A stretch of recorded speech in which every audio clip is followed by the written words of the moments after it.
ওকে, তাহলে আমরা গত ক্লাস পর্যন্ত কথা বলেছিলাম হচ্ছে যে the way to choose a topic.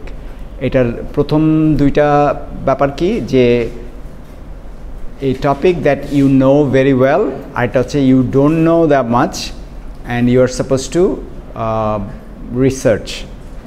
আচ্ছা, যেই টপিকগুলো তুমি জানো সেখানে আবার আরেকটা ব্যাপার আছে, you have to kind of give something new to your audience.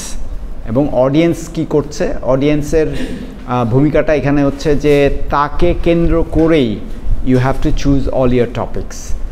And for that reason you are supposed to know the demographics. Demographics কথাটা মনে পড়ে? Demographics মানে হচ্ছে মূলত যে কোনো একটা গোষ্ঠী, একটা কালেকশন অফ পিপল, তাদের যেই ক্যারেক্টারিস্টিক্সগুলো দিয়ে তুমি তাদেরকে আইডেন্টিফাই করতে পারো সেটাকে আমরা বলি হচ্ছে ডেমোগ্রাফিক্স। এবং সেটা মধ্যে পড়ে এইজ, দেয়ার কালচারাল ব্যাকগ্রাউন্ড, দেয়ার এথনিক ব্যাকগ্রাউন্ড, তারপরে দেয়ার এডুকেশনাল লেভেল, দেয়ার জেন্ডার, হ্যাঁ, এই ব্যাপারগুলোর উপর ভিত্তি করে আমরা মনে করি যে এই অডিয়েন্সটাকে আমি এইভাবে ক্যারেক্টারাইজ করলাম যে এটা এই ধরনের অডিয়েন্স। আচ্ছা, সেখানে ওই তারা কোন ধরনের প্রবলেম তাদের জন্য ইম্পর্ট্যান্ট, তারা কোন জিনিসটা জানতে চাইছে, এই ব্যাপারগুলোকে আমরা চিন্তা করব। চিন্তা করে then we choose the topic and then we try to fine tune the topic. আচ্ছা, এটা তো গেল জাস্ট, এবং এরপরে আমরা যেটাতে আসবো সেটা হচ্ছে যে কীভাবে ওই টপিক অনুযায়ী রিসার্চ করতে হয়। But what happens when you do not find a topic, meaning that nothing comes to you? তখন আমরা we try to use a technique called clustering. Cluster মানে হচ্ছে গুচ্ছ, এক জায়গায় নিয়ে আসা। হ্যাঁ, তো ক্লাস্টারিং ব্যাপারটা কিভাবে কাজ করে আমরা দেখাই।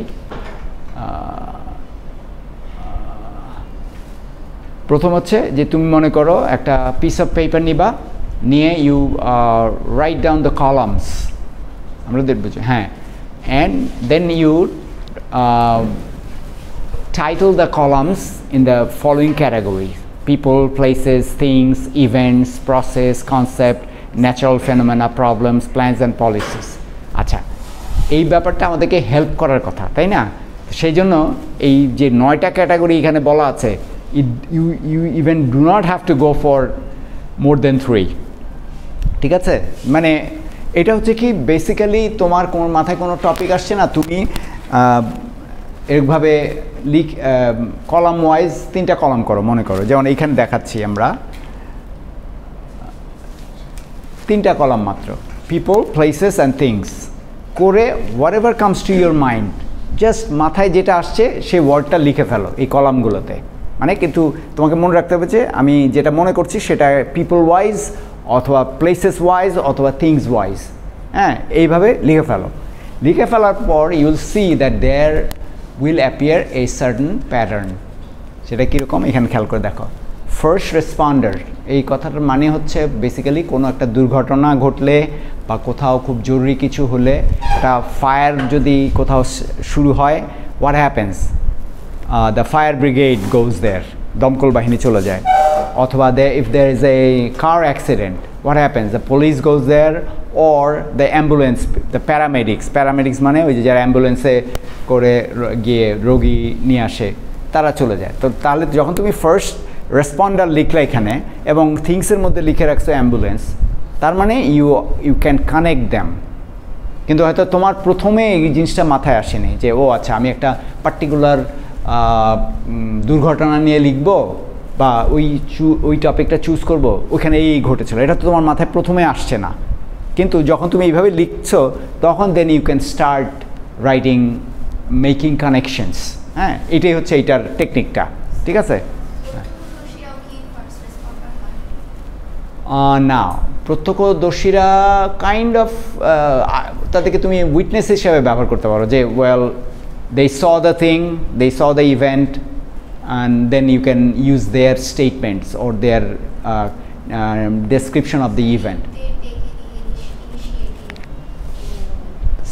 Yes, you could tell that, but most of the time the first responders are professional people. Professional কি কোন অর্থে? ওই যে ফায়ার ব্রিগেড অথবা যে কোনো প্যারামেডিক, যে কোনো ইসের হসপিটাল থেকে অ্যাম্বুলেন্স নিয়ে এসছে, পুলিশ, এগুলো হচ্ছে মানে they are professional to handle these sort of events, this sort of situations. হ্যাঁ, তো এদেরকে আমরা বলছি হলো ফার্স্ট রেসপন্ডার্স। ঠিক আছে? আচ্ছা, এখন জে.কে. রলিংস, তাকে আমরা কিসের সাথে ওখানে কানেক্ট করতে পারি? মুভিজ, কারণ হ্যারি পটার তার কাহিনীগুলো নিয়ে তৈরি হয়েছে। এবং মজার ব্যাপার হলো not that many people read the books, most of them watched the movies. ঠিক আছে? তো তার মানে কি, তোমার মাথায় যখন আছে মুভি হিসাবেই আছে, তুমি কিন্তু ওই হিসাবে চিন্তা করবে না যে ও আচ্ছা বই বই বই, আচ্ছা এটা কি বই।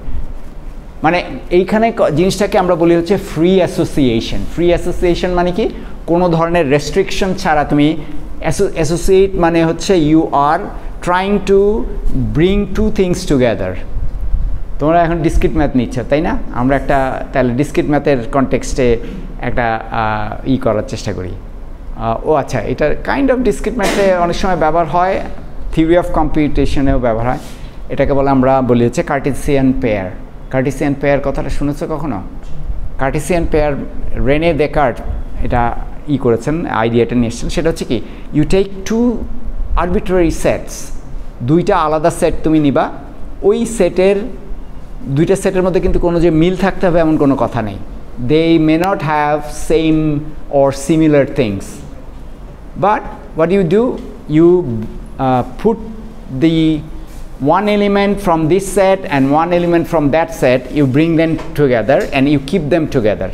ওইটাকে আমরা এরকমভাবে মনে করো, যদি সিম্বলিক্যালি লিখি, আমি তোমাদেরকে ডিসক্রিট ম্যাথ মনে করো, আমি একটা সেটে আছে হলো capital letters, all the capital letters, যেটাকে আমরা সি বললাম, আর একটাতে আছে small letters and so on.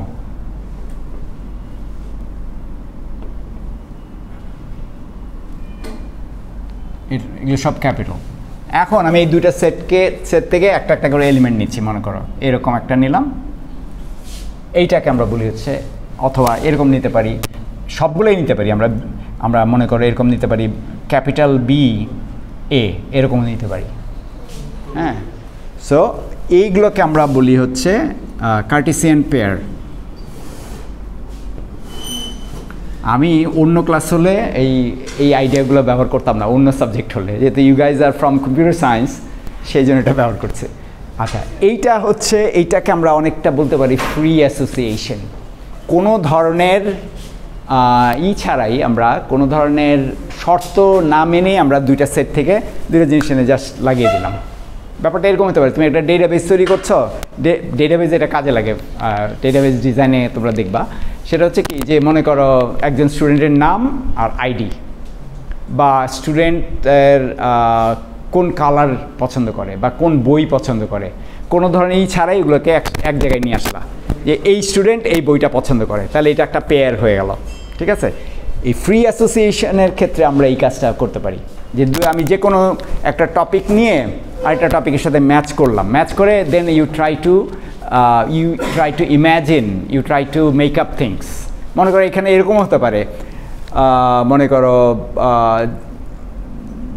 First responders has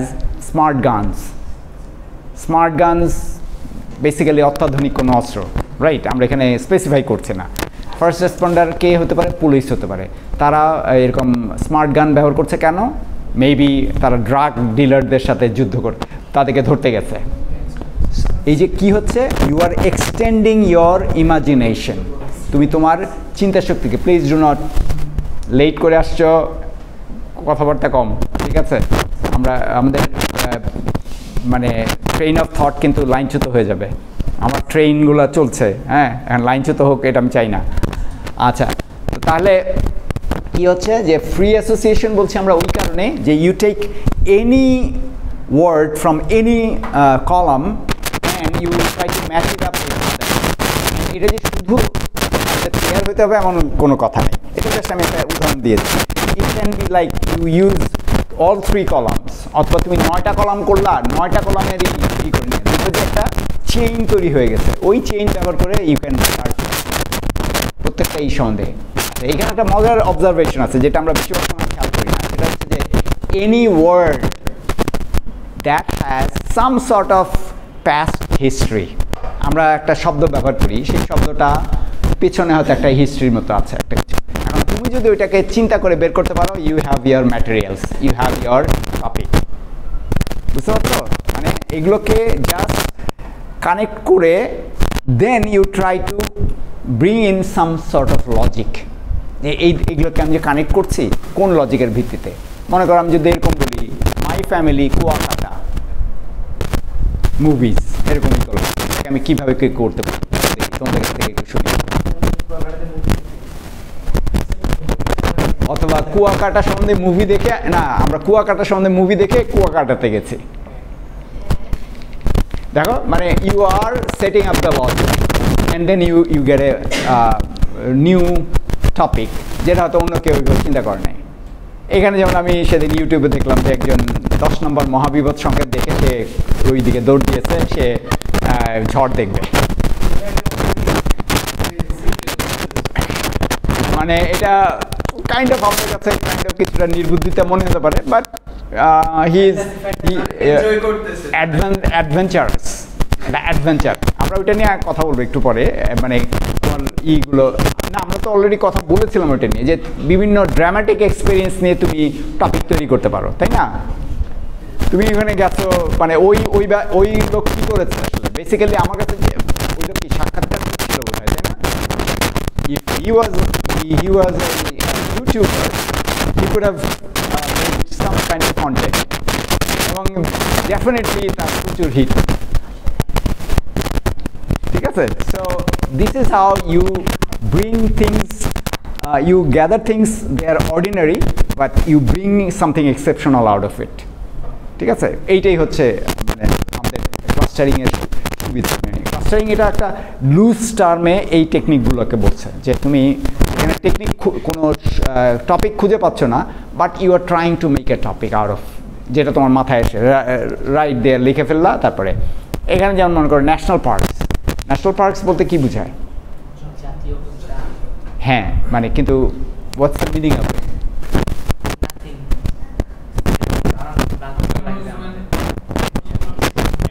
না না, এটা আছে তো, মানে ওই যে গাজীপুরে ন্যাশনাল পার্ক আছে না, ন্যাশনাল পার্ক বলতে নর্মালি বোঝায় যে বিভিন্ন দেশে যে জায়গাগুলো ন্যাচারালি রেখে দেওয়া হয়। ঠিক আছে? যেমন মানে আমার এই মুহূর্তে যেটা আমার যে আমার মাথায়, হ্যাঁ, রেসকোর্স ময়দান হতে পারে, কিন্তু এটাকে ঠিক ন্যাশনাল পার্ক বলবো না আমরা। পার্ক মানে কি, mostly it has to do with nature. হ্যাঁ, যে যেমন মনে করো ইসের গ্র্যান্ড ক্যানিয়নের নাম শুনছো তোমরা?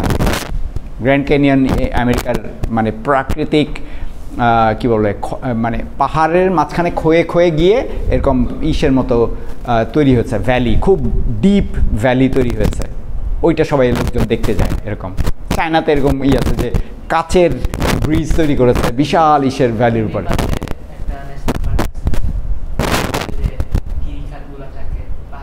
Right right right. এবং ওই একটা বোধ হয় ওয়াটারফলও আছে। আমি নেপালে গিয়েছিলাম, কিন্তু আই মিস দ্যাট। ওই দিন আমি কী মনে করে যাই নাই, আমার ফ্যামিলির অন্যান্যরা গেছে।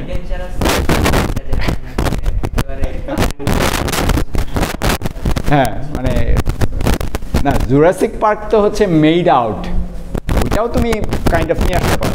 মানে এখানে একটা জিনিস কি, এখানে দেয়ার ইজ নো লিমিটেশন যে তোমার ওইটা বাস্তবে থাকতেই হবে, কোনো কথা নেই। You make something out of thin air, বলে না ম্যাজিশিয়ানরা বাতাস থেকে জিনিসপত্র বের করে নিয়ে চলে আসে, একটা গোলাপ ফুল তোমার কলার থেকে বের করে নিয়ে চলে আসলো। হ্যাঁ, so this is almost same thing. মানে আচ্ছা, এখন আমরা কিন্তু ওয়ে অফ মানে অনেক পিছনে আছি, কিন্তু মানে আমাদের মনে করো এখানে যেই জিনিসটা আমি বলছি সেটা হচ্ছে যে মূলত তোমার কিভাবে you can choose a topic. এই টপিক চুজ করার পর রিসার্চ করতে হবে, রিসার্চ করে ওইটার উপরে একটা সুন্দর প্রেজেন্টেশন তৈরি করতে হবে, তারপরে তোমাকে ওই প্রেজেন্টেশন দেওয়ার টেকনিকগুলোকে মাস্টার করতে হবে, then you read the audience, এবং অডিয়েন্স তোমাকে কী প্রশ্ন জিজ্ঞেস করতে পারে সেগুলো নিয়ে তুমি রেডি হবা, then only you can go for an effective presentation. Effective presentation কি? এমন কোনো প্রেজেন্টেশন যেটা তোমার মনে দাগ ফেলবে, তুমি ওই প্রেজেন্টেশন থেকে বের হয়ে যাওয়ার অনেক পরেও তোমার মাথায় ওটা রয়ে যাবে, এইটা হচ্ছে ইফেক্টিভ প্রেজেন্টেশন। ঠিক আছে? সো আমরা উই আর গোয়িং দেয়ার, মানে প্রথম স্টেপটা হচ্ছে যে টপিক করা। তাহলে এইখানে টপিক চুজ করার পদ্ধতিটা ছিল এরকম যে first you choose a topic that you know more about, expertise আছে তোমার, এটা তুমি এই সম্বন্ধে জানো, এই সম্বন্ধে কাজ করেছো। হ্যাঁ, ওইটার পর যেটা হবে যে ইউ আর সাপোজ টু, যদি ওই টপিকে দেখা গেল যে এই টপিকটা কাইন্ড অফ কমন, তখন তুমি কী করবে যে ওই টপিকের সাথে আরও নতুন কিছু অ্যাড করা যায় কিনা। হ্যাঁ, তখন এটা। তারপরে এইটাও যদি তোমার জন্য কাজ না করে, then you come for clustering. ক্লাস্টারিংটা তোমার ডেফিনেটলি একটা কিন্তু কিছু একটা দাঁড় করাতে দেবে। হ্যাঁ, পরে গিয়ে তোমার কষ্ট আছে যে তোমাকে রিসার্চ করতে হবে, তারপরে you have to make the prepare the presentation all that, কিন্তু দিস ইজ এ বিগিনিং। অনেকেই দেখা যায় যে খুঁজে পায় না যে কী নিয়ে কথা বলবো, এবং এটা এমন কিছু না যে it has to be justified by majority. এখানে অবশ্য প্রেজেন্টারের একটা আছে যে তোমাকে তোমার দক্ষতার প্রমাণ দিতে হবে এইভাবে যে তুমি একটা তোমার পছন্দ মতো টপিক বের করে নিয়ে আসলা, বাট এইটা সবাইকে খাওয়ানোর চেষ্টা করছো, বলছে হ্যাঁ this is good for you, this is should be interested in it, এরকম। যেটা হয় যে আমাদের ইসের মধ্যে আমরা সেদিন একদিন বলছিলাম না যে স্থানীয় একটা হোটেলে, মনে করো এখানে গুলশানে একটা হোটেলে কি হায়ার স্টাডিজ অ্যাব্রড একটা সেমিনার আমি দাঁড় করিয়ে দিলাম। আমি আমার ক্রেডেনশিয়াল দিয়ে বললাম আমি আমেরিকাতে পড়াশোনা করেছি, এই ওখানে দেখে এসছি, এই বাস দেখা গেল অনেক ছেলে পেলে গিয়ে হাজির হবে। ওখানে আমি 1000 টাকা রেজিস্ট্রেশন ফি দিলাম, টাকা। আমি গিয়েছিলাম 1988-এ।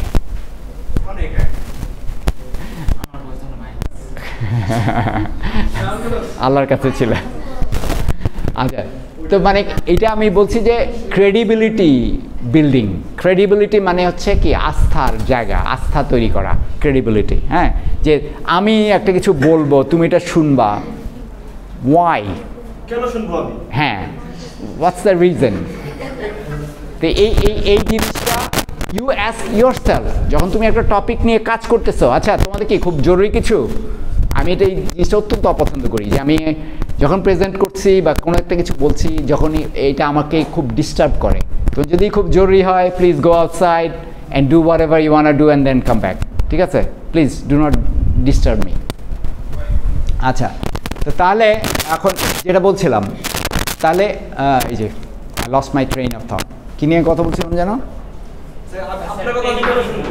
হ্যাঁ, যে তুমি করবা কি, তুমি যখন একটা when you get a topic you try to look at it from the audience's point of view.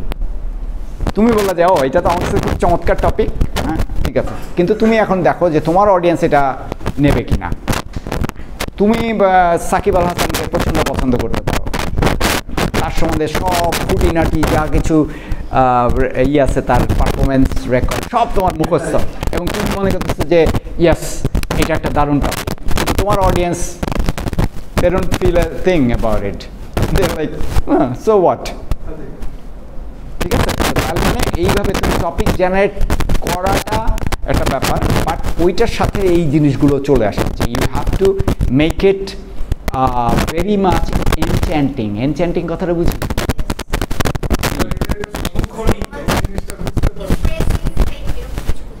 এনচ্যান্ট মানে হচ্ছে একেবারে মন্ত্রমুগ্ধ করা।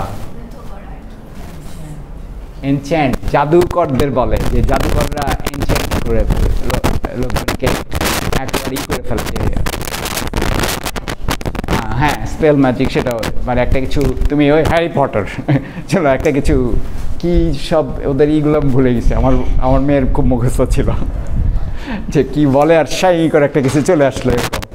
তো মানে জিনিসটা হচ্ছে কি, এই যে একজন প্রেজেন্টারের, তার জন্য এই ব্যাপারটা খুবই জরুরি যে এই ব্যাপারগুলো ঘটানো, যে অডিয়েন্সকে, খুব সোজা কাজ না, কিন্তু অডিয়েন্সকে কাইন্ড অফ স্পেল বাউন্ড করে রাখা, যে তুমি একটা তার উপরে একটা মন্ত্র পড়ে দিয়েছো, সে তোমার কথা না শুনে আর পারছে না, তোমার দিকে তাকিয়েই আছে, তোমার কথা সে অন্যদিকে কিছুই করতে পারছে না, এইরকম একটা অবস্থায়। বাট বি শিওর দ্যাট এই কোর্সটা কমপ্লিট করলে তুমি ওই জায়গায় চলে যাবে না, ঠিক আছে? You need some practice, lot of practice. হ্যাঁ, তুমি এখন থেকে স্বপ্ন দেখতে পারো definitely, and that you can also attain that dream. ওই ড্রিমটা অবশ্যই হবে যদি এখন থেকে তুমি ট্রাই করো যে yes I will be a very good presenter. এখন ওই যে TEDx কয়জন এখানে দেখেছো? হাত তোলো দেখি। TED, আচ্ছা হ্যাঁ, TED-এর এখানে দুটো জিনিস আছে কিন্তু, একটা হচ্ছে অরিজিনাল TED আর একটা হচ্ছে TEDx।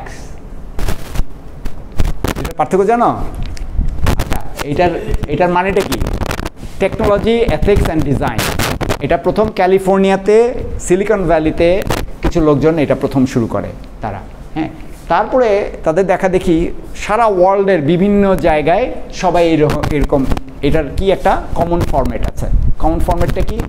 যে you will have a fixed amount of time, মনে করো 14 থেকে 17 মিনিট। এই সময় তুমি নন স্টপ একটা টপিকের উপর, ইন্টারেস্টিং টপিকের উপর কথা বলে যাবা।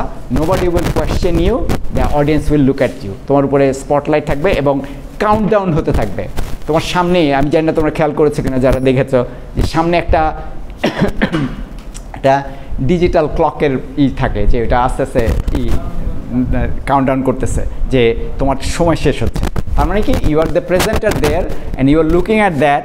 অ্যাট দ্য সেম টাইম ওখানে খুব মানে দক্ষ প্রেজেন্টার না হলে এই কাজটা করতে পারার কথা না, যে তুমি এখানে দেখছো। আমি তো এরকম হলে অনেক সময় নার্ভাস হয়ে যাই, ও আচ্ছা আমার সময় তো শেষ, হ্যাঁ। তোমার মাথার ভিতরে চিন্তা চলছে, but at the same time তুমি দেখছো যে ঘড়ি নামছে, সেকেন্ড পার হয়ে যাচ্ছে, আমার আর এই মাত্র 3 মিনিট আছে, মাত্র 2 মিনিট আছে, এরকম। So that is also some kind of pressure, হ্যাঁ।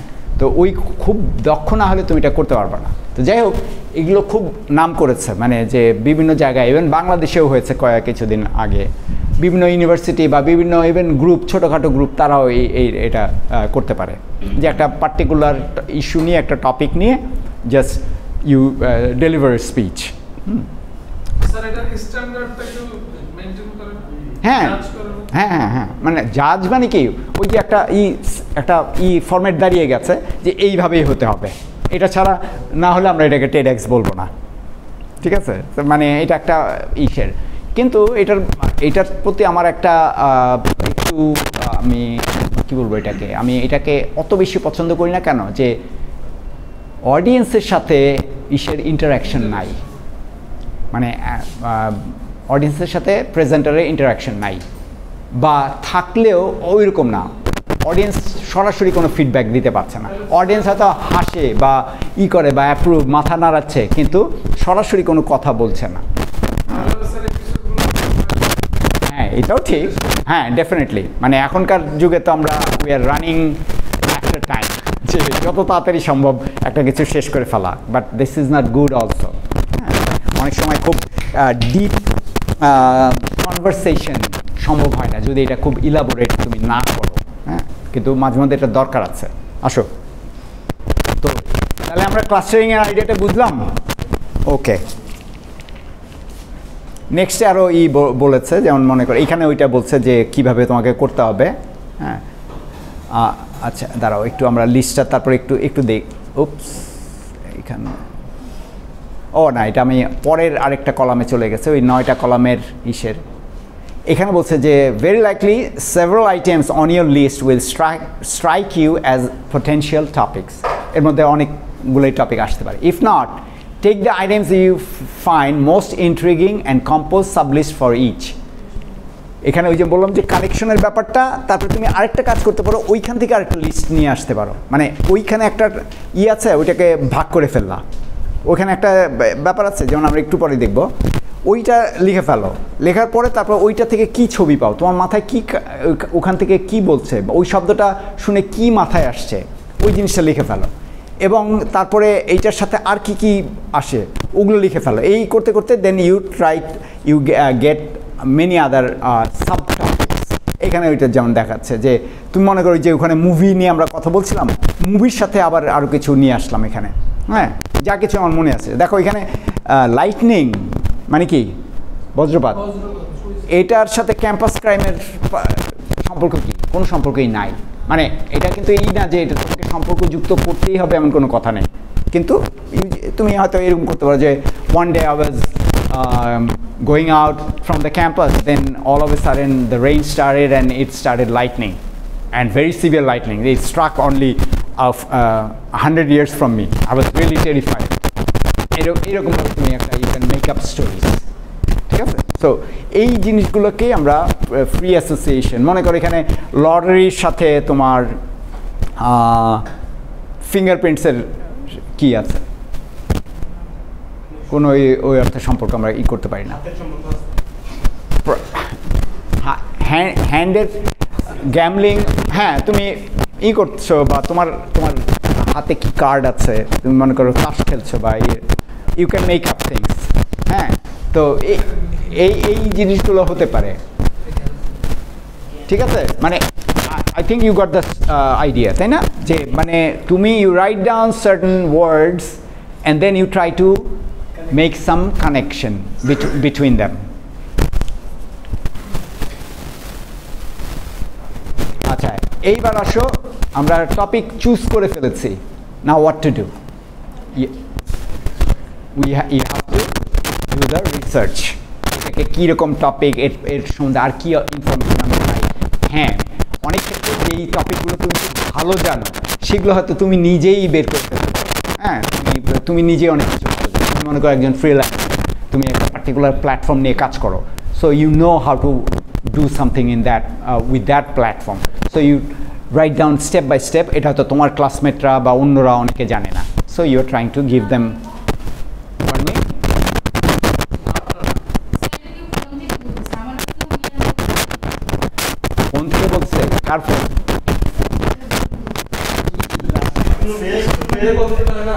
আচ্ছা, ওকে, অলরাইট। এই যে দিস ইজ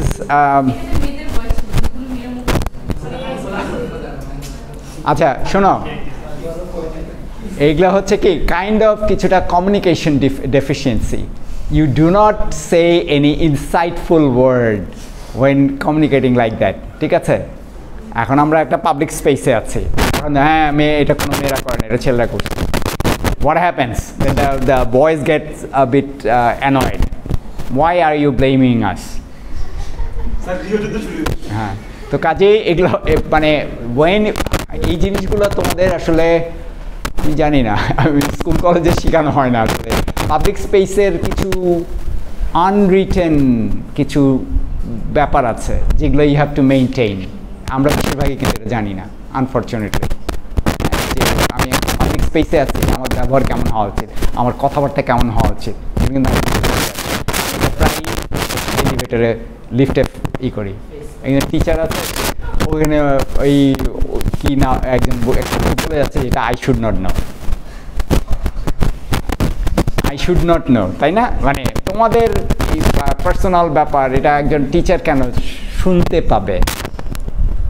এই তোমাদের যুগে আইডিয়াটা এটা একটু পাবলিক আর প্রাইভেট কেমন যেন একটু মিলেমিশে গেছে, একাকার হয়ে গেছে, but it should not be. আমি কখনোই পছন্দ করব না যে আমি পাবলিক স্পেসে এমন কিছু বলবো না যেটা অন্যরা আমার মানে এটা ঠিক তাদের জানার কথা না। কিন্তু আমি মনে করি আমি জাস্ট এরকম করে একটু ফোনটা এরকম করে কথা বললেই হয়ে গেল বোধ হয়, সবাই কেউ শুনে নাই এই ব্যাপারে। আচ্ছা, যাই হোক, তো তাহলে আমার যখন আমি রিসার্চ নিয়ে করবো, আমাকে তখন চিন্তা করতে হবে যে আমার এই টপিকটার কি অবস্থা, এটা কি ব্রড টপিক নাকি একটা স্পেসিফাইড টপিক। যখন এটা একটা ব্রড টপিক হবে, I have to make it more specific, আমাকে এটাকে ন্যারো ডাউন করে নিয়ে আসতে হবে, ঠিক আছে? আমি একটা যে কোনো একটা টপিক মনে করো অনেকটা এরকম যে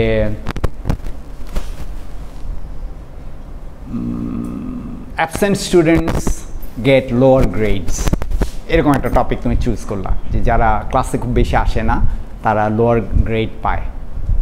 আচ্ছা, ভালো কথা, but then you have to prove it. তাই না? এটা বললেই তো হলো না যে আমি একজন এসে বললো যে একজন দেখা গেলো যে ক্লাসে কোনোদিনও আসে না, পরীক্ষায় সব সময় A+ পেয়ে যায়। But that's a rare scenario, এটা খুব কম ঘটে আর কি এরকম। ওই আমরা শেরে বাংলা ফজলুল হক বা এরকম এই ধরনের স্টুডেন্ট হলে সেটাই হয়। বাট এটা একটা কমন অবজারভেশন, তাই না? যে ক্লাসে আসছে না, they are getting lower grades, but you have to prove that. তখন you go for some research. কী ধরনের রিসার্চ? দেখো যে কোথায় এই অ্যাসেসমেন্ট নিয়ে বিভিন্ন কিছু তোমাদের এই মুহূর্তে জানার কথা না, প্রচুর রিসার্চ, এডুকেশনাল রিসার্চ জার্নাল আছে, প্রচুর এডুকেশনাল রিসার্চ পাবলিকেশন আছে, এবং সেটা বিভিন্ন লেভেল নিয়ে, একেবারে এলিমেন্টারি স্কুল থেকে শুরু করে একদম হায়ার এডুকেশনাল লেভেল, একেবারে ইউনিভার্সিটি লেভেল পর্যন্ত, যে এই লেভেলগুলোতে স্টুডেন্টদের পারফরমেন্স, তাদের পারফরমেন্সের পেছনের কারণগুলো কি। আমাদের দেশেও আছে। তোমরা IER এর নাম শুনেছো? Institute of education research. হ্যাঁ, এই ঢাকা ইউনিভার্সিটিতে আছে, এখন জগন্নাথেও আছে। হ্যাঁ, তো এইগুলো এদের কাজই কিন্তু তাই, যে ইসের লেভেলে এই এই এই আমার একটা বুক চ্যাপ্টার, আমি একজনের সাথে এরকম IER এর একজন অধ্যাপকের সাথে আমি কোলাবোরেট করেছি। এই IGI গ্লোবাল নামে একটা বাইরের একটা পাবলিশিং আছে, ওদের এখান থেকে একটা বই বেরোচ্ছে, সেইটার একটা বুক চ্যাপ্টার আমরা লিখেছি আর কি। হ্যাঁ, ইনক্লুসিভ এডুকেশন নিয়ে। এই আগামী মাসে জুনে বোধহয় বের হবে, এটা জুনের শেষের দিকে আর কি বের হবে। আচ্ছা, এটা তার মানে কি, যে তোমাকে ফার্স্ট তোমার ডোমেইনটাকে জানতে হবে, যে আমি যে টপিকটা চুজ করেছি এই ডোমেইনে কোথায় কোথায় নলেজগুলো থাকতে পারে, কোথায় কোথায় তথ্য থাকতে পারে। আচ্ছা, এখানে আবার আরেকটা ব্যাপার আছে, এখনকার যুগের, এবং আগেও এটা ছিল, এখন এটা ইমপ্লিমেন্ট করা সোজা হয়ে গেছে। পেওয়াল, আমরা পেওয়াল বুঝি তো নাকি? পেওয়াল, আমার উচ্চারণটা একটু অন্যরকম শোনা হয়েছে বোধ হয় না? পেওয়াল, পেওয়ালের মানে কি? পে না করলে এই ওয়াল তুমি পার হতে পারবে না, পে না করলে এই ওয়াল তুমি পার হতে পারবে না। তার মানে কি, যে কোনো ধরনের রিসার্চ আর্টিকেল, পাবলিকেশন, সেগুলোকে একটা লক করে রাখা। এখন ইলেকট্রনিক ডোমেইন হওয়াতে এটা অনেক সুবিধা হয়েছে। মানে যে কোনো ইস্যে তুমি যদি মনে করো, কখনো খেয়াল করো বিভিন্ন জার্নাল বলতে কিন্তু এখানে বোঝাচ্ছে আছে রিসার্চ জার্নাল। এই রিসার্চ জার্নালের তুমি যদি পেতে চাও, তুমি গুগল সার্চ দিয়ে যথেষ্ট না। গুগল সার্চ দিয়ে তোমাকে বড়জোর তুমি ওইটার অ্যাবস্ট্রাক্ট পাবা। অ্যাবস্ট্রাক্ট বুঝি আমরা, এটা সারমর্ম বা সারাংশটা, যে এই জার্নাল এই আর্টিকেলটা কিসের ব্যাপারে সেটার একটা। তো এইটা তোমাকে এটা দেখাচ্ছে ঠিকই, কিন্তু তুমি যখনই ওর ফুল আর্টিকেলটা পেতে চাও তখনই বলছে যে ইউ হ্যাভ টু পে $33। না, পার মান্থ না, পার আর্টিকেল, ইয়েস। হ্যাঁ, এখন এইটা কি, যে ইউনিভার্সিটিগুলোর মানে ওয়ার্ল্ড ব্যাংকের একটা প্রজেক্ট ছিল, আর বিডি র্যানের নাম শুনেছো তোমরা? BD ran, Bangladesh research and education network. হ্যাঁ, এটা হচ্ছে তোমরা এই যে জুমে যে ক্লাস করো, আমরা হ্যাঁ, এরাই হচ্ছে, এদের মাধ্যমে আমরা করি। ওদেরকে ইউনিভার্সিটিগুলো বোধহয় 25,000 টাকা দিতে হয় মেম্বারশিপ, তখন ওদের থ্রুতেই ওরা একটা গেটওয়ে দেয়। আসল জিনিসটা তো দিচ্ছে হলো জুম, কিন্তু এদের মাধ্যমে গেটওয়ে দিয়ে আমরা ঢুকি। হ্যাঁ, তো এই ওদের এরকম কিছু, ওরা মাঝে মধ্যে এরকম অপশন দেয় যে কোনো ইউনিভার্সিটি যদি চায় তাহলে তারা মেম্বারশিপ নিতে পারে। মেম্বারশিপ নিলে সে এতগুলো, মনে করো অনেকগুলো ইলেকট্রনিক জার্নালে অ্যাক্সেস পাবে। ইউনিভার্সিটি কিন্তু নিয়ম হচ্ছে যে ইউনিভার্সিটি থেকে, তুমি বাসা থেকে করলে দিবে না, ইউনিভার্সিটি তোমার IP অ্যাড্রেস দিয়ে ধরে ফেলবে যে তুমি কোথায় আছো। তো ইউনিভার্সিটি থেকে তুমি লগ ইন করে you can download those articles, ঠিক আছে? বাট আমাদের মনে করো সবার তো আর এই অ্যাক্সেসটা নাই, তাহলে তারা কি করবে? তখন এই পাবলিক ডোমেনের দিক, মানে আমি পেওয়াল একেবারেই পছন্দ করি না, কারণ দিস ইজ লাইক তুমি জ্ঞানকে এরকম করে তালা চাবি দিয়ে বন্ধ করে রাখছো। This is bad for home. আমাদের মতো গরিব দেশগুলোর জন্য এটা বিশাল বিপদ। $33 একজন, আমি চিন্তা করতে পারি না, তুমি চিন্তা করবে কীভাবে, মানে একজন স্টুডেন্ট কেমন এটা $33 দিয়ে একটা কিনবো, আর্টিকেল কিনবো, এটা মানে এটা, এবং আমাদের টিচাররাই আমরা চিন্তা করতে পারি না। তার মানে কি আমরা পিছিয়ে পড়ে যাচ্ছি, এবং first world knows this, but তারা স্টিল এটা এইভাবে রেখে দিচ্ছে। কারণ জ্ঞানের যেই মানে এইখানে ওইখানে ওই জিনিসটা চলে আসে যে সব জায়গায় ফার্স্ট ওয়ার্ল্ড কান্ট্রিগুলো তাদের একটা আধিপত্য ধরে রেখেছে। তারা একটা মানে ওই ফ্রি তোমাকে কোনো কিছু দেবে না। কিছু আছে ওপেন অ্যাক্সেস জার্নাল আছে, ওপেন অ্যাক্সেস আছে যেগুলো ফ্রি, কিন্তু বেশিরভাগই হচ্ছে পে ওয়ালের পেছনে। এবং নাম করা জার্নালগুলো যেগুলো সবই, যেগুলো নাম করা, নেচারের নাম হয়তো তোমরা শুনেছ, নেচার নামে খুব প্রেস্টিজিয়াস জার্নাল, মানে ওইখানে একটা তুমি আর্টিকেলই করতে পারলে সারা ওয়ার্ল্ড তোমার চিনবে, এরকম একটা আর্টিকেল। হ্যাঁ, ইট has to be really good, খুবই ভালো আর্টিকেল না হলে পাত্তাই দেবে না, নেচার। হ্যাঁ, আরও আছে এরকম। তো তার মানে কি, যখন তুমি এরকম একটা টপিক সিলেক্ট করতে যাচ্ছ তখন তোমার সামনে এই চ্যালেঞ্জগুলো আসছে যে কোত্থেকে তুমি এটা পাবা। হ্যাঁ, ফার্স্ট তুমি করতে পারো যে গুগল সার্চ করতে পারো, ওইখান থেকে যেগুলো ফ্রি আছে ওই সাইটগুলো আছে, সব সাইটগুলো থেকে তুমি ইউ ক্যান ডাউনলোড স্টাফ। আরেকটা যেটা বাংলাদেশে অলমোস্ট গায়েব হয়ে যাচ্ছে, বই আকারে বেরোচ্ছে। হ্যাঁ, ওইটার নামটা আমি ভুলে গেছি। আমার চ্যাপ্টারটার নাম হচ্ছে হলো inclusive education for whom and why, whom why. হ্যাঁ, আচ্ছা, তো যেটা বলছিলাম, তাহলে তুমি তোমার একটা টপিক তুমি স্পেসিফাই করে ফেলেছো, ন্যারো ডাউন করে ফেলেছো। Now you have to go looking for it, যে এটা আমি কোথায় এগুলোর সম্বন্ধে আমি পেতে পারি। হ্যাঁ, এবং এটার একটা ব্যাকগ্রাউন্ড, এইটার কনটেক্সটে তুমি করবা যে আমার সোর্সগুলো কি, এই সোর্সগুলো থেকে আমি কোত্থেকে পেতে পারি। তো সোর্সগুলো হতে পারে বই, লাইব্রেরি আর ইন্টারনেট। ঠিক আছে, এখনকার আর কি প্রিন্সিপাল সোর্স। কারণ তুমি হঠাৎ করে এই রাস্তা মনে করো, ব্যাপারটা অনেকটা এরকম যে বাংলাদেশে তুমি জানো যে একজন খুব ভালো রিসার্চার আছেন, এই টপিকটা সম্বন্ধে ভালো জানেন, কিন্তু হুট করে তুমি গিয়ে তার সাথে দেখা করতে পারবে না, অ্যাপয়েন্টমেন্ট করতে হবে, বা উনি তোমাকে পাত্তাও দিবেন কিনা এটাও একটা কথা আছে। হ্যাঁ, সো আমি যখন স্টুডেন্ট ছিলাম তখন একজন বেশ নাম করা রিসার্চার, ওনার নাম হলো, উনি পড়ান হচ্ছে MIT-র মিডিয়া ল্যাবে। হ্যাঁ, আমি ওনার নাম হচ্ছে হলো ডোনা রাইলি, একজন কেমিক্যাল ইঞ্জিনিয়ার, কিন্তু ইঞ্জিনিয়ারিং এথিক্স নিয়ে ওনার খুব ভালো গবেষণা আছে, একটা বইও আছে ওনার। এইটা পড়ে আমি খুবই ইন্টারেস্টেড হয়ে আমি ভাবলাম যে এই ভদ্রমহিলার সাথে কথা বলতেই হবে। আমি তাকে তার ইমেলে পাঠালাম, কোনো খবর নেই। এটা অলমোস্ট প্রায় মানে আমি তখন কিন্তু আমি স্টুডেন্ট না, আমি কিন্তু তখন টিচার, এই মনে করো 7-8 বছর আগের কাহিনী। হ্যাঁ, আমি ইঞ্জিনিয়ারিং এথিক্স পড়াতাম স্টেট ইউনিভার্সিটিতে। তখন আমি চিন্তা করলাম যে চমৎকার লিখেছেন মহিলা, তার সাথে এনার সাথে যদি একটা অনলাইন কনভারসেশন করা যায়।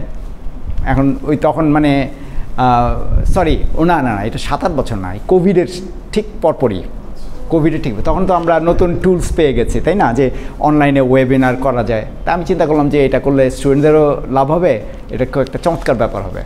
But she never answered. মানে এখন হ্যাঁ, এটা আমি বলতে পারি যে হয় বাংলাদেশ কোথায় আমি জানি না, বাংলাদেশে একজন একটা ইউনিভার্সিটি একজন টিচার এরকমই লিখেছে, এটা একটা হতে পারে। আরেকটা হতে পারে যে উনি খুবই ব্যস্ত। তো যাই হোক, I tried, but I will try even more some, আরও ইসের সাথে। তো মানে এইটা, এবং বাংলাদেশের একটা ছেলে নোম চমস্কির সাথে এটা ফেসবুক লাইভে করেছিল, ওইটা নিয়ে যথেষ্ট কথাবার্তা হয়েছে। আমি জানি না তোমরা, এটা এই 2-3 বছর আগের ঘটনা আর কি। মানে রং টাইমে তাকে অ্যাপ্রোচ করেছে ওই ভদ্রলোক, বলছেন নোম চমস্কি কি আমরা চিনি? আচ্ছা সরি, আমার বলা উচিত ছিল। কম্পিউটার সায়েন্সের স্টুডেন্টদের জন্য নোম চমস্কিকে জানা অনেক জরুরি, এবং তার আবার অন্য পরিচয় আছে। উনি হচ্ছেন MIT-র লিঙ্গুইস্টিক্সের প্রফেসর। হ্যাঁ, বানানটা হচ্ছে নোম, NOAM,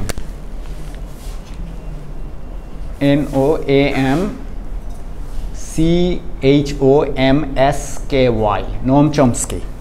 হ্যাঁ, উনি যেটা করেছেন আমাদের কম্পিউটার সায়েন্সের কনটেক্সটে, উনি এই যে গ্রামার, আমাদের ল্যাঙ্গুয়েজের যে গ্রামারের শ্রেণীবিভাগ উনি তৈরি করেছেন। এবং এইটা কেন দরকার মেশিনের ক্ষেত্রে আমরা করি, আমরা তোমরা যখন কম্পাইলার নিবা তখন এই জিনিসটা আরও ভালোই হবে, যে উনি দেখিয়েছেন যে এই যে গ্রামারটা কেন দরকার হয়, যে আমি একটা পার্টিকুলার শব্দ কিভাবে তৈরি করছি, একটা প্রথা মেনে কিছু রুলস আছে। এই রুলসগুলো ডোমেইনটা মানে একদম যদি আমরা নিচের দিকে ধরি, রেগুলার গ্রামার বলে, তার উপরে আছে context free grammar. Most of the programming language হচ্ছে কনটেক্সট ফ্রি গ্রামার দিয়ে জেনারেট করা হয়। কেমনে বলো তো? যে তোমার একটা পার্টিকুলার ভ্যারিয়েবল নেম তুমি তৈরি করছো, ঠিক আছে? এই ভ্যারিয়েবল নেমের জন্য একটা নির্দিষ্ট রুল করে দেয়া হয়েছে, তাই না? যে তুমি ডিজিট দিয়ে শুরু করতে পারবা না, একমাত্র তুমি পারো আন্ডারস্কোর, তারপরে তোমার লেটার, তারপরে তুমি যা খুশি ব্যবহার করো। হ্যাঁ, কিন্তু এই যে একটা পার্টিকুলার রুল তৈরি করে দেওয়া হলো, এই রুলের ফলে দেখা যাচ্ছে যে সে একটা তার জেনারেটেড যেই শব্দগুলো হবে সেগুলো কিন্তু একটা পার্টিকুলার সেটের বাইরে যাবে না, তাই না? তার মানে এটা একটা রেস্ট্রিক্টেড সেট। এবং সেখানে আরেকটা কী হচ্ছে যে উনি দেখাচ্ছেন, মানে উনি ঠিক না, মানে এরপরে যারা এগুলো নিয়ে কাজ করেছেন, উনি আইডিয়াটা প্রথম দিয়েছেন যে তোমার মনে করো তুমি ইন্ট একটা ভ্যারিয়েবল নেম দিলা, এই ইন্ট হচ্ছে একটা রিজার্ভ ওয়ার্ড। এইটা জেনারেট করতে হলে তোমাকে ওই নির্দিষ্ট INT, তোমার এইটার তোমার ডোমেইনটা কি, তোমার বোধহয় ইসে পড়তেছে এখন ডিসক্রিট ম্যাথমেটিক্সে, তোমার ডোমেইনটা হচ্ছে ডোমেইন এবং রেঞ্জ, এগুলো পড়ো নাই তো? তাহলে এখানে তোমার ডোমেইনটা হচ্ছে অল দিস স্মল লেটার্স। এই স্মল লেটার্সগুলো থেকে অনলি পার্টিকুলার নিয়ে একটা রেঞ্জ তুমি তৈরি করতেছো, এবং ওইটার কনটেক্সট একটা রিলেশন, একটা যে আইয়ের পরে যদি N আসে, তারপরে যদি T আসে, তাইলেই এটা একটা ভ্যালিড ওয়ার্ড। এই যে একটা রুল তৈরি হচ্ছে না, তাহলে কি হচ্ছে, একটা মানে তুমি হ্যাঁ একটা রেস্ট্রিক্টেড সেট তুমি তৈরি করছো। আচ্ছা, এই রেস্ট্রিক্টেড সেটে দেখা যাচ্ছে কি আবার পরের যেই শব্দটা তুমি ব্যবহার করছো সেটা কি যদি তুমি চেঞ্জ করে ফেলো, মনে করো আমি ইন্ট A অথবা ইন্ট ওয়েজ অথবা ইন্ট এইজ এটা বলছি, তার মানে কি হচ্ছে, ইন্ট রেখে আমি এইজটাকে বদলে দিতে পারছি, এখানে আমি যা খুশি তাই দিচ্ছি। এইটাকেই উনি বলছেন কনটেক্সট ফ্রি, যে কনটেক্সটের উপর ডিপেন্ড করে না, তুমি যেভাবে খুশি দুইটা ওই রুল মেনে দুইটা ওয়ার্ড পাশাপাশি বসাতে পারো, একটা রিজার্ভ ওয়ার্ড, একটা তোমার তৈরি করা ওয়ার্ড। এই জিনিসগুলো নিয়ে উনি কাজ করেছেন। এবং তারপরে আমরা যেই গ্রামার ব্যবহার করি হিউম্যান ল্যাঙ্গুয়েজ, সেটাকে বলে কনটেক্সট সেন্সিটিভ গ্রামার।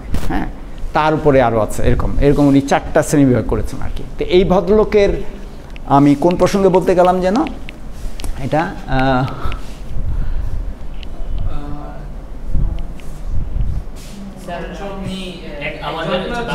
ও আচ্ছা, একজন বাংলাদেশ থেকে একজন তার ইন্টারভিউ দিতে গিয়েছিল। তো তুমি চিন্তা করো, এই ভদ্রলোক যথেষ্ট মানে তার বয়স এখন 96, যথেষ্ট জানে। 97, হ্যাঁ, ওই মানে আমি আসলে আই ওয়াজ থিঙ্কিং অ্যাবাউট ইসের সময় না, ঠিক আছে, ওই ইউ হ্যাভ এটা ঠিকই আছে, তাই না, মানে কারেক্ট এজ। গত বছর আমি আসলে তার দেখেছিলাম, এই জন্য বলছিলাম 96। এখন তো বয়স তো আর থেমে থাকে না এটা।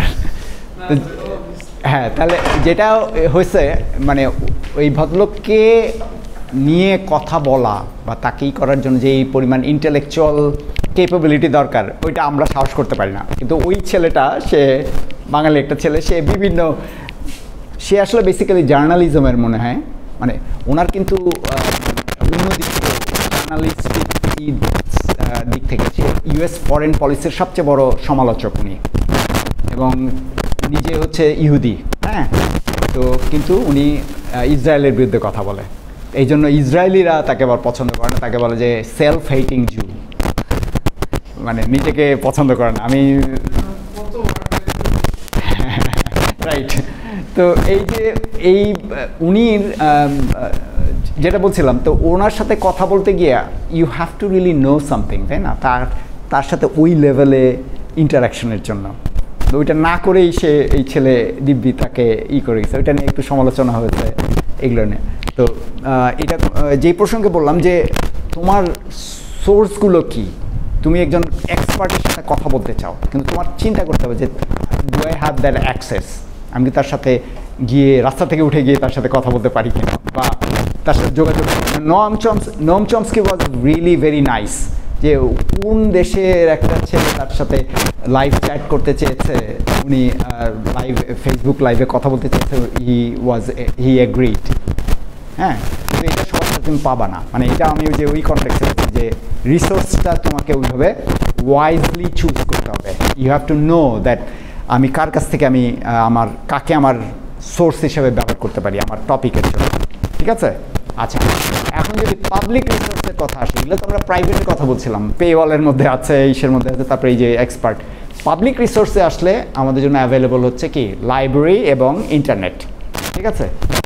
তাহলে আমরা প্রথমে লাইব্রেরির কথা বলি। আচ্ছা, এখানে আরেকটা মজার ব্যাপার ঘটছে, সেটা হচ্ছে কি I am talking about library and all this things to A generation who never saw how does a library work, তাই না? না না না না, আমি তোমাদের করছি না, আমি বলছি আমি যেই ফেনোমেনাটা, যেই সিচুয়েশনটার দিকে দৃষ্টি আকর্ষণ করছি, সেটা কি library is going away. Library বলতে যা কিছু সব গায়েব হয়ে যাচ্ছে। এখানে কি আসছে নতুন জিনিস? বুক ক্যাফে। এটা আমি ফার্স্ট দেখে হতভম্ব হয়ে গেছিলাম 1995-এ। বার্নস অ্যান্ড নোবেলসের নাম শুনছো তোমরা? ওয়ার্ল্ডের ওয়ান অফ দ্য নাম করা খুব বুক স্টোর, আমেরিকার লার্জেস্ট বুক স্টোর। ওরা ফার্স্ট 1995-এ বুক ক্যাফে চালু করে। তা আমি বললাম যে এটা কী আইডিয়া, ওখানে গিয়ে একটা চা খেতে খেতে, কফি খেতে খেতে বই পড়বো, এটা একটা কথা হলো। বই এনে বাসায় আরাম করে। আচ্ছা, হ্যাঁ, ভীষণ রকম একটা ইনোভেটিভ ডিসরাপটিভ আইডিয়া, মানে এবং দ্যাট রিয়েলি মানে এত বেশি জনপ্রিয় হয়ে গেল। ওখানে আবার শীতের দেশ, তো রাস্তা থেকে উঠে গেলা, গিয়ে ওখানে বই চেক করবা, একটু আবার কফিতে সিপ করলা। ইট ওয়াজ এ হিউজ পপুলার আইডিয়া। বাংলাদেশে শুধু না, বাংলাদেশে তো অল্প কিছু, এইখানে একটা আছে, কিন্তু ওইটার মানে ইন্ডিয়াতে আমি 2005-এর বোধ হয় আমি নেপাল যাই ঘুরতে আর কি, তখন আমি সার্চ করলাম যে ওখানেও আছে। ইন্ডিয়াতে এগুলোর উপর আবার লেখা হচ্ছে, রিসার্চ আর্টিকেল লেখা হচ্ছে, বুক ক্যাফেগুলো কীভাবে লোকজনকে টানতে পারছে কি পারছে না, এখানে জ্ঞানের রাজ্যে কি হচ্ছে, এগুলো নিয়ে মানে এইভাবে অ্যাডভান্স করে গেছে।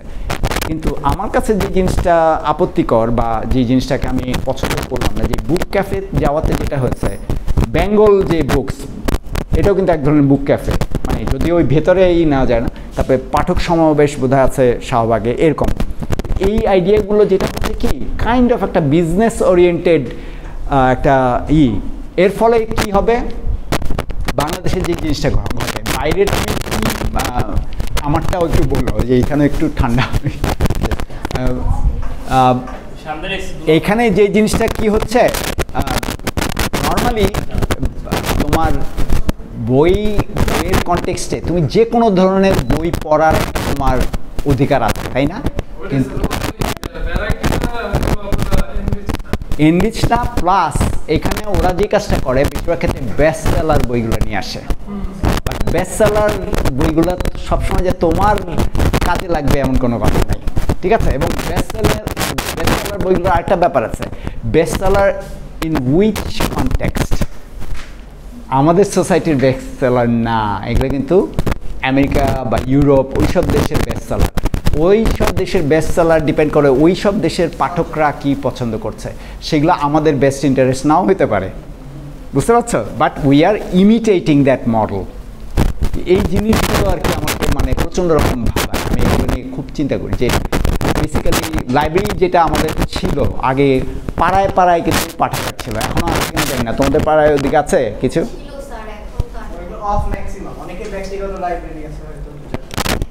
আমার যেমন ব্যক্তিগত লাইব্রেরি, আমি প্রায় আমেরিকা থেকে আসার সময় 400 বই নিয়ে আসছিলাম জাহাজে করে, হ্যাঁ, পার্সোনাল লাইব্রেরি।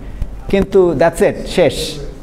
এখন আমার এই বইগুলো আমি ঠিক হাতছাড়াও করতে চাই না, কারণ আমার মানে অনেক খুঁজে খুঁজে নোম চমস্কির প্রায় 4-5টা বই আছে, এরকম অনেকেরই বই আছে যেগুলা আমি জানি না আমি আবার পাবো কিনা।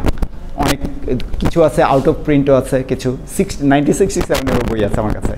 আচ্ছা, এখানে তোমাদেরকে একটা জিনিস না বললেই না, আমি মানে এগুলো কাইন্ড অফ টপিক, কিন্তু না বললেই না, ইউনিভার্সিটিগুলো যেই কাজ করে আমেরিকাতে, আমার ইউনিভার্সিটিতে আমার যে লাইব্রেরি 6 তলা একটা লাইব্রেরি, নিউ ইয়র্কে, city university of new York, এটার কুইন্স কলেজ ক্যাম্পাস আমারটা, 6 তলা একটা লাইব্রেরি।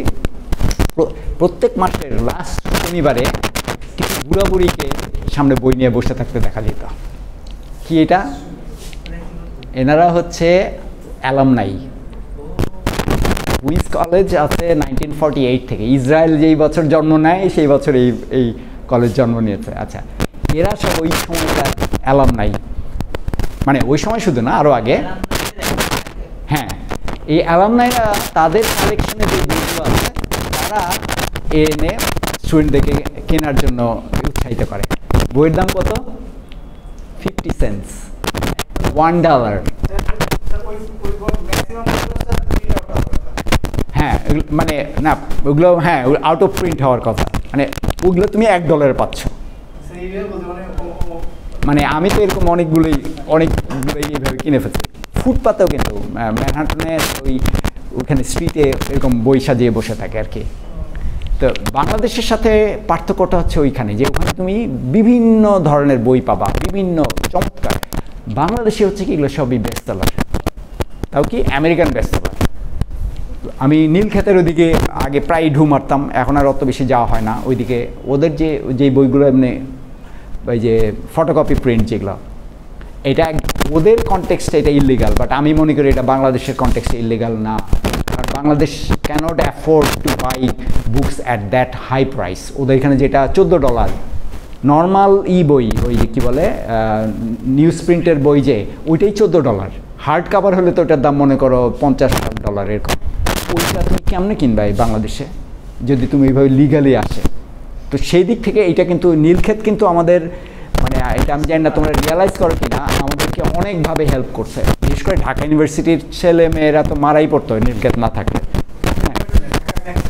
হ্যাঁ হ্যাঁ, রাইট, মানে প্রায় মানে ওইটা না থাকলে মারাই পড়তো। তো এই যে মানে আমি যখন সোর্সগুলোর কথা বলি, যে একটা সোসাইটির dying out, intellectual die out কিন্তু এইভাবে হচ্ছে। আমরা কিন্তু ওইভাবে we are dyeing down.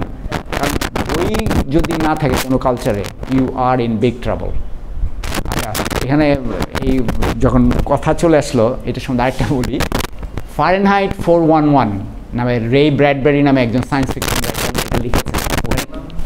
Fahrenheit 911-এর নামও হয়তো শুনেছ। ওইটা হলো মাইকেল মুরের তৈরি করা একটা ডকুমেন্টারি। কিন্তু আমি ফারেনহাইট 411-এর কথা কেন বলছি, এটা হচ্ছে একটা কাহিনী, অবশ্যই ফিকটিশিয়াস, তাই না, কাল্পনিক, যেই সোসাইটিতে বই পুড়িয়ে ফেলা হয়। একজন তার দায়িত্ব হচ্ছে, তাদের একটা ফোর্স আছে, তাদের কাজই হচ্ছে বিভিন্ন জায়গায় গিয়ে বই পুড়িয়ে ফেলা। যে এই বই যারা পড়বে তারাই এই সোসাইটি থেকে ডিভিয়েট করে যাবে, এই সোসাইটি থেকে অন্যদিকে চলে যাবে, কাজে আমাদের সব বই পুড়িয়ে ফেলতে হবে। এখন এখানে একটা মজার ঘটনা ঘটে, যেই লোকটাকে এই দায়িত্ব দেওয়া হয়েছিল, সে বই পুরাতে গিয়ে হঠাৎ করে তার বইয়ের প্রতি খুব আগ্রহ হয়। সে করে কি গোপনে এগুলো জমানো শুরু করে, নিয়ে সেইগুলো পড়তে থাকে আর কি। এইভাবে কাহিনিটা আমার আর অনেক আগে পড়েছিলাম, পরের দিকে কী হয়েছে আর খেয়াল নেই, কিন্তু খুব ইন্টারেস্টিং ফেনোমেনা। তা আমি আমাদের এখনকার সিচুয়েশনের সাথে এটার মিল খুঁজে পাই, যে বই আস্তে আস্তে গায়েব হয়ে যাচ্ছে আমাদের জীবন থেকে। It is not a good thing. You are intellectually dying. We are dying. Fahrenheit 911টা হলো তোমার একটা ডকুমেন্টারি ফিল্ম, আর ফারেনহাইট 411 হচ্ছে বইটার নাম। ওনার বইটা লিখেছিলেন বোধহয় রে ব্র্যাডবেরি। আচ্ছা, এটা থেকে একটা আইডিয়া মাথায় আসলো যে হ্যাঁ, এখন হচ্ছে সব কিছু ইবুক হয়ে যাচ্ছে। তো এখন নীলক্ষেতে একজন লোক মনে করলো কি, বই তো আমরা ফটোকপি করে বিক্রি করি, বইয়ের ছবি তুলে তুলে পিডিএফ বানায় আমরা বিক্রি করি, আমরা আরো বেশি কাস্টমারের কাছে যেতে পারবো। তো তো বলছিল তুলতে তুলতে তুলতে তুলতে ওর বই কালেক্ট করতে অনেক ইচ্ছা হয়ে গেল, পরে ভাবলো যে না ফিজিক্যাল বইয়ের একটা ইয়া থাকা ভ্যালু থাকা উচিত। তারপর ও ওই আগে ভেরি নাইস, তুমি তো রাইটার হিসেবে ভালোই করতা, ট্রাই আউট, অবশ্যই ভেরি নাইস। মানে আমি এই জিনিসটাই লাইক করি যে এগুলোকে বলা হচ্ছে ইন্টেলেকচুয়াল কিউ। মানে এই একজন গ্রামশি নামে, অ্যান্টোনিও গ্রামশি নামে একজন ইটালিয়ান ফিলসফার ছিলেন। মুসোলিনির নাম কি আমরা জানি? মুসোলিনি একজন ফ্যাসিস্ট ডিকটেটর ছিলেন, তার বিরুদ্ধে সংগ্রাম থেকে তাকে তার লাইফের মানে অলমোস্ট বোধহয় কত এক্সাক্ট নাম্বারটা ভুলে গেছি, প্রায় তাকে উনি বোধহয় 35 বছর বেঁচে ছিলেন বা এরকম কিছু, তাকে বোধহয় তার 28-29 বছরই জেল বা আরও এরকম মানে 20 বছরই এর জেলের ভিতরে উনি বেচারা বের হয়ে মারা পড়েন আর কি। মানে এত বেশি মানে ওইটার আর নিতে পারেনি বডি। তার কিছু লেখা আছে এরকম নিয়ে যে তার একটা কথা আছে যে ইঙ্গিতের ভেতরেও ইঙ্গিত। একজন টিচারের দায়িত্ব হচ্ছে এই ইঙ্গিতটা দেয়া, তখন ওই যে ওইটা পাচ্ছে সেইটার উপর they can make their own world. এই জিনিসটা আমি টিচিংয়ে আসার আমার মূল কি বলে আকর্ষণটা এইটা, যে দ্য থিংস আই নো এটা আমি তোমাদের কাছে দিচ্ছি, you guys will start to even explore more. তোমরা আমাকে ছাড়িয়ে যাও, অসুবিধা নাই, কিন্তু আমি তো একটা স্রোত তৈরি করে দিলাম। দ্যাটস দ্য মানে পুরো হিউম্যান সিভিলাইজেশন কিন্তু এইভাবে আগিয়েছে, ঠিক আছে, সেই সক্রেটিসের সময় থেকে। ঠিক আছে, যে সক্রেটিসের কাজ কী ছিল, সে একটা প্রশ্ন জিজ্ঞেস করতো, বলতো এটা আনসার জানো না, তখন সে এটা ব্যাখ্যা করছে। ওইটা দেখে তখন সবাই এথেন্সের লোকজন তখন খেপে গেল, মানে বিশেষ করে রুলাররা, শাসকরা খেপে গেল। এই জন্য দেখবে যে সবসময় টিচাররা যে কোনো রাষ্ট্রশক্তির শত্রু হয়ে যায়, মানে যারা তল্পা বাহক টিচার না, যেগুলো এখন বাংলাদেশে আছে, যারা বিভিন্ন ইউনিভার্সিটির ভিসিটিসি যারা, এরা না, যারা আসল অর্থে যারা এই জিনিসগুলো মানুষকে দেয় আর কি। হ্যাঁ, তো এই জন্য সবসময় স্বাধীনতা যুদ্ধের সময় কাদেরকে, মানে এই যে 14ই ডিসেম্বর কাদেরকে বেশি মেরেছে, বেশিরভাগই টিচার, মানে ওইটা একেবারে। এবং তার এইটার পিছনের পাকিস্তানিরা তো ওদেরকে চেনার কারণ না, রাজাকারদেরকে এই কারণে ঘৃণা করা উচিত যে তারাই চিনিয়ে দিয়েছে যে এরা মানুষগুলোকে এইভাবেই করে। আমরা যে পিছনে পড়ে গেছি এটাও কিন্তু কারণ একটা। হ্যাঁ, মানে থিঙ্কিং প্রসেস, একটা জাতির থিঙ্কিং প্রসেসটাকে পুরো বন্ধ করে দেওয়া। এনিওয়ে, তো যেটা বলছিলাম, কয়টা বাজে? 3:15 আর 15 মিনিট। আচ্ছা, আমি এইখানে আমরা করি তাহলে। লাইব্রেরিতে যেটা হচ্ছে যে লাইব্রেরির কনটেক্সটে লাইব্রেরির রিসোর্সগুলো কি, এগুলো আমরা জানি? মনে হয় না। লাইব্রেরিতে শুধু বই থাকবে এমন কোনো কথা নেই। লাইব্রেরিতে মাইক্রোফিল্ম থাকতে পারে, এখানে অবশ্য আমি উল্লেখ করি নাই। মাইক্রোফিল্ম আমরা জানি কি? না না না না, মাইক্রোফিল্ম হচ্ছে মনে করো কিছু ফিজিক্যাল বই, নিউজ পেপার, এগুলোর ছবি তুলে রাখা, ছবিগুলোকে ফিল্মের মধ্যে রাখা। এগুলো তুমি একটা এরকম রিডার আছে, ফিল্মগুলো এরকম বড় বড় টেইপের মতো এরকম থাকে, ওগুলো তুমি লোড করবা, লোড করে ওটা অন করলে ওটা আস্তে আস্তে আস্তে আস্তে আস্তে তুমি স্ক্যান করে, প্রজেক্টের মতো কিন্তু পার্সোনালাইজ প্রজেক্টর, মানে এরকম একটা প্লে স্টেশনের মতো, একটা কম্পিউটার টার্মিনালের মতো, তুমি এখানে লোড করে ওইটা অন করে আগাতে পারো, পিছাতে পারো। তা আমরা যেটা করেছিলাম ইসের সময়, কি বলে, এই পিছনে কথা বল না প্লিজ, এই মানে আমার ইকোনমিক্স কোর্সের সময়, আমি যখন ইকোনমিক্স নেই ওই সময়, এটাও কিন্তু খুব মজার সাবজেক্ট, তোমরা এটা মিস করছো, তোমাদের নাই। তো হ্যাঁ, এটা এখানে বলতে গেলে অনেক কিছু আবার চলে আসে। এটা ডিপেন্ড করে কোন টিচার কিভাবে পড়ায়, সেটার উপর ডিপেন্ড করে। মানে নর্মালি যেটা হয়, হ্যাঁ নর্মালি যেটা হয়, সবাই ওই কাইন্ড অফ বিজনেস রিলেটেড একটা কিছু টেক্সট বুক, নিওলিবারাল ইকোনমিক্স বলে এটাকে, মানে নিও ক্লাসিক্যাল। সেটা হচ্ছে কি, শুধু ওই বিভিন্ন কি বলবো, যে ইন্ডিভিজুয়াল কিছু রুলসকে, যেমন মানে তুমি কীরকম, তোমার যদি সামারে প্রচুর গরম পড়ে, আইসক্রিমের দাম বাড়বে, আইসক্রিমের ডিম্যান্ড বাড়বে, এইভাবে কিছু খুব এইভাবে পড়ানো হয়, কিন্তু এটার বাইরেও অনেক কিছু আছে। মানে I was lucky to know some economist যাদের লেখা আমি এখনও পড়ি। মানে এটা আবার দ্যাটস এ ডিফারেন্স, এগুলো বলতে গেলে অনেক গল্প হয়ে যাবে। আমি যেটা বলছি যে সেটা হচ্ছে যে কি নর্মালি কি কোন প্রসঙ্গ, হ্যাঁ মাইক্রোফিল্ম নিয়ে কথা বলছিলাম।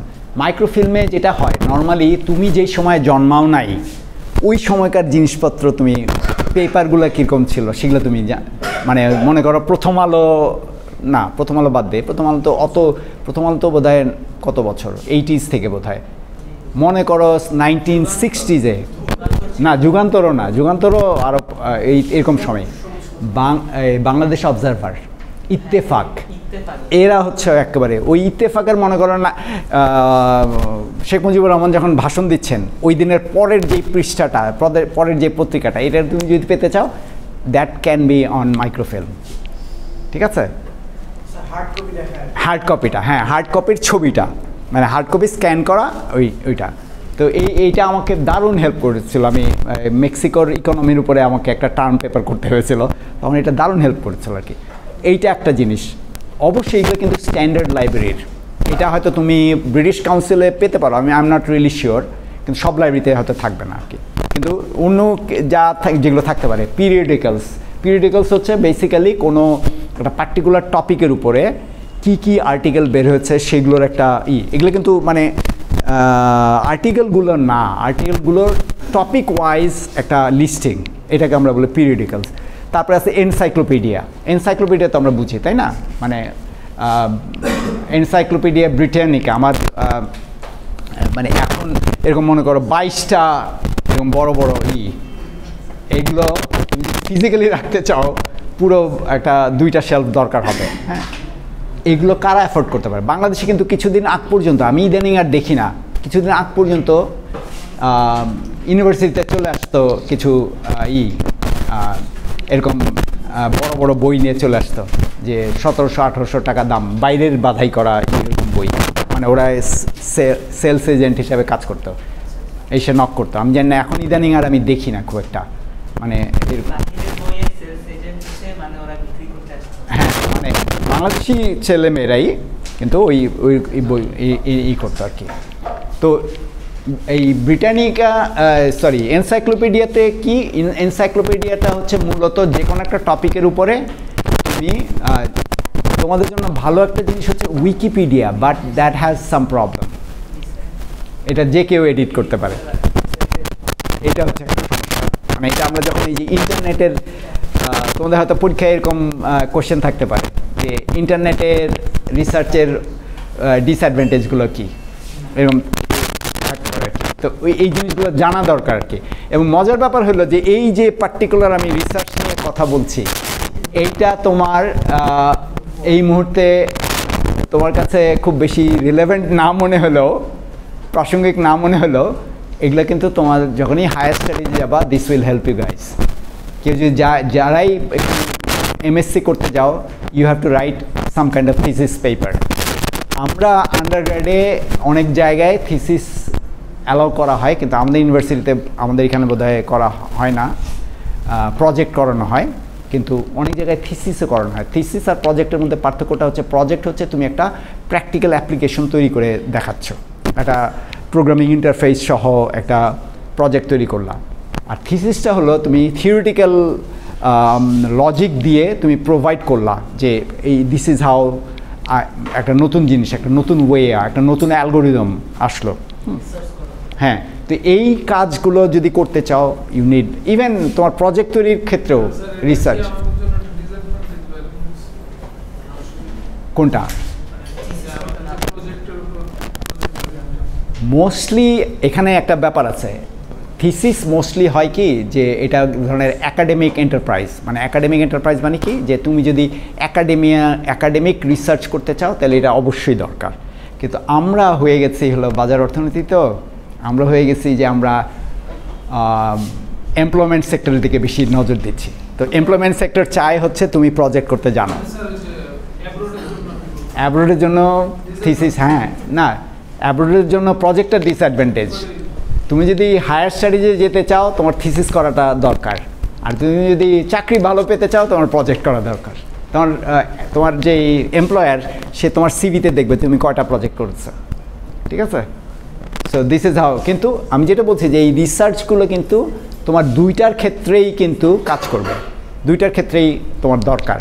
তো এই জন্য you are suppose to know যে কীভাবে রিসার্চটা করতে হয়।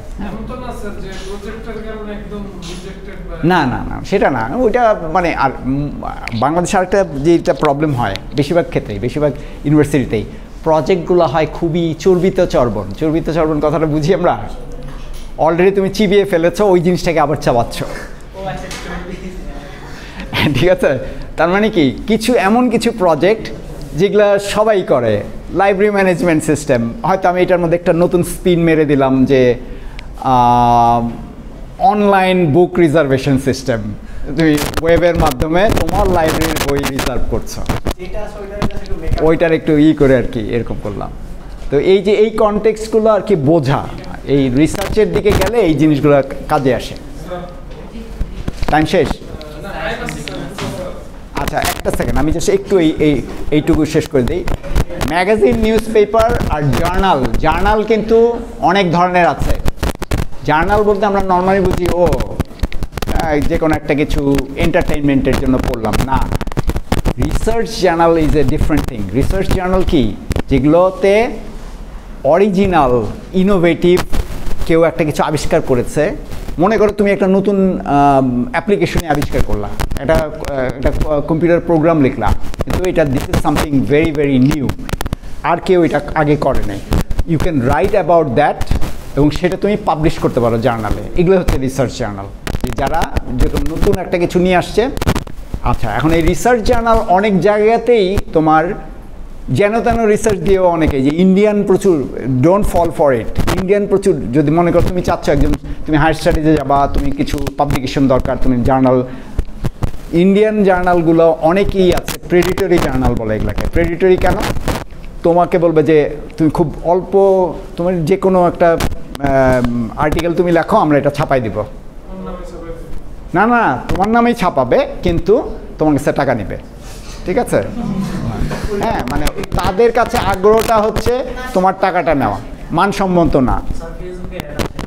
হ্যাঁ, এগুলাকে বলে প্রিডেটরি। প্রিডেটরি মানে হচ্ছে শিকারি জার্নাল। এগুলো এরা করে কি, ওদের কাজই হচ্ছে ওইটা এরকম। তো ওগুলোকে অ্যাভয়েড করতে হবে। মানে তোমার যদি প্রিডেটরি জার্নালে কোনো একটা থাকে আর তুমি বাইরে পড়ার জন্য অ্যাপ্লাই করছো, তুমি you will not get any scholarship, or তোমাকে রিজেক্টই করে দিবে। কাজে এই ব্যাপারটা সব যারা হায়ার স্টাডিজে যেতে চাও তাদের এই ব্যাপারটা বুঝতে হবে, ঠিক আছে? আর লাস্টলি এই তো মোটামুটি এনসাইক্লোপিডিয়া তো বললাম, আর কি ছিল এখানে? আচ্ছা, মোটামুটি আমি সব কিছুই কাভার করেছি। হ্যাঁ, এইটা আমি ভাবছি যে আচ্ছা ইসের দিন, হ্যাঁ না না, suggestion definitely you will get to know, কারণ আমি তোমাদেরকে অন্ধকারে সাঁতার না শিখে পানিতে ধাক্কা দিয়ে ফেল দেবো না, ঠিক আছে? হ্যাঁ না, আমি যেটা বলতে চাচ্ছিলাম যে একটু আমার এখানে ম্যাটেরিয়ালগুলো কাভার করে কালকে যদি সময় থাকে কালকে বলবো, আর নাহলে আমি একটা অনলাইনে ক্লাস নিয়ে নেব। হ্যাঁ, মনে করো বৃহস্পতিবার দিন হয়তো অনলাইনে আমি ক্লাস নিয়ে নেব। আর তোমাদেরকে একটা কনসেশন আমি করছি, সেটা হচ্ছে যে আমাদের এই যে ফার্স্ট প্রেজেন্টেশনটাতে যে দেওয়ার কথা ছিল, এটা টাইমটা এক্সটেন্ড করছি। এর মধ্যেও কালকে যদি আমরা শেষ করতে পারি দিলে, আর নাহলে মিড হওয়ার পরের উইকের মধ্যেই অবশ্যই শেষ করতে হবে, ঠিক আছে? ফার্স্ট প্রেজেন্টেশন আর দেরি করা যাবে না। ওই দিন না দিতে পারলে নাই, আমরা পরের সপ্তাহ থেকে সেকেন্ড প্রেজেন্টেশনে চলে যাব। অলরাইট, ঠিক আছে, বন্ধ করো। আচ্ছা, হ্যাঁ, কয়টা?